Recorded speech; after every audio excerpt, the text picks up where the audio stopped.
باش بشویا ورزیا پارلمانه فراکسیونن کردستانی ده اکمین رونشتنن خودا بایکوتا پارلمانه کرن اجبرك وك رادگهینن که حکومت عراقی پیش الکاریه بمافن هرما کردستان دکت همو مصروفاتەکانی دەوڵەتی عێراقی لە ناو سیادەکەی داناوە و لە هەمان کاتیش نسبەی حەڤەلەسەتەکە کەم کردووەتەوە بۆیە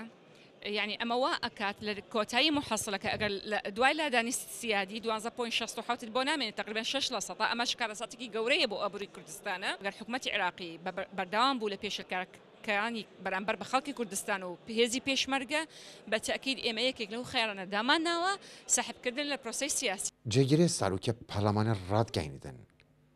ئەگەر خوش پرۆسا سیاسیا عێراقی ڤەکێشین دەبێت هەمی کوردێک لە بەغدا دەستجکار ڤەکێشیتن ژبەرک و ئەو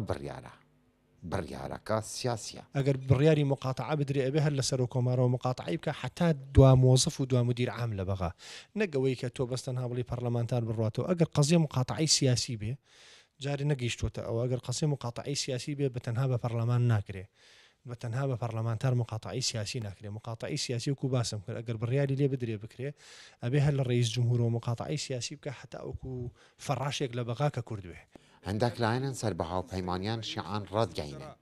کو مافی هەرێما کوردستانش 12% زێدەتر نینە بودجێدا و ئەگەر کورد خوش پرۆسا سیاسیا عێراقی ڤەکێشن دێ مافن گەلی عێراقی خۆن حکومت بردام سر 12 ساده بودجه هرم کردستانه و ما فکر روایه به جزا نای بناف کرن لی بویکوت کرن و وکشان جه پروسه و سیاسی دیار دکه کو کار به وشوی نایته چاره سر کرن او یک مافخارون دور ناوین و باشور عراقی تبه ناف کرن تناوبەرە داخازیان هەرێما کوردستانە و تناوبەرە مافێنوان وەکتێ تەگوتن تەنێ دانوساندنن و ئەگەر هەردوولا نەگەنە خاڵەکە هەفپشک ناکۆکیان سیاسی و دووبەرەکی تێ بەردەوام بن لە بەغدا نزار عەبدوڵڵا